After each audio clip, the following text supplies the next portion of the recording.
Yeah, and I think one of the reasons too why the podcast is so successful is because of all of the Vince McMahon stories that you guys managed to squeeze into that show.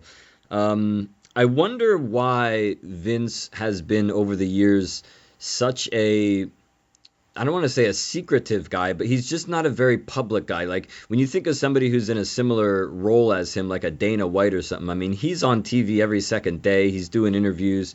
People are asking him personal questions.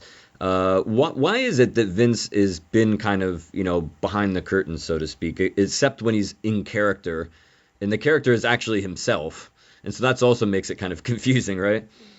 Well, basically, he's always looked at himself not wanting to be that character and wanting to stay behind the scenes and do what he loves best, which is producing television and doing creative and doing that work. But he's always just kind of kept to himself, doesn't want the credit, and that's really and truly who he is. So it's also hasn't been a plethora of people that have spent the time with him that I spent. I can't tell you how many years, damn near every single day of my life, from 8 o'clock in the morning till 11, 12, 1, 2 o'clock in the morning, every day of my life with the man. And Pat Patterson and I, the three of us spent so much time together.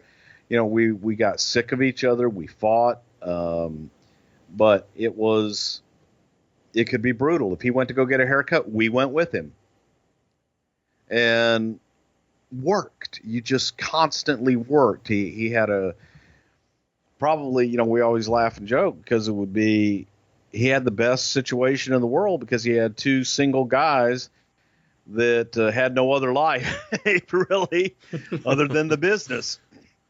So we spent it, working 24/7. And that's what we did. So we devoted all of our time there, and I spent a lot of time with the man. So it's, for the most part, a lot of the writers that came in later years, they got to spend maybe a couple of hours, a couple days a week with Vince. And they didn't spend be there at 8 o'clock in the morning, leave at midnight, starting with a blank piece of paper with the guy for many, many, many years. And I did. So, I mean, it's a whole different perspective. So, I mean, you said you're constantly working and constantly talking the business. Did you really get to know him on a personal level too? I mean, I'm sure there must have been times when you just, are telling stories or whatever and are not just focusing on the business. Did that happen very often, or was he a pretty private guy? No, it did happen because there were instances where we would, find ourselves in on a car ride, and I'm the type person that I like to ask questions and I want to find out about, hey, what happened? What happened when? That goes back to the whole premise of our show. I would ask, hey, when you did this, tell me how the hell you got there. Muhammad Ali and Antonio Inoki, what was that like? And he would just go off on telling stories. So I would just pry.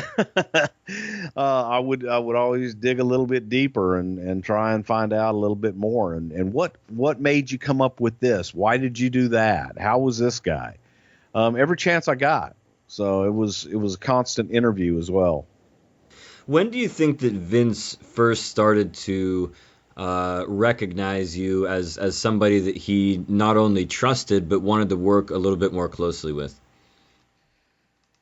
Wow, I don't know. Probably late 1987, early 1988, because it was an issue where Joel Watts had come in, and Joel Watts was Bill Watts' son, and we had come up to WWE together, and Joel was brought in to head up the production.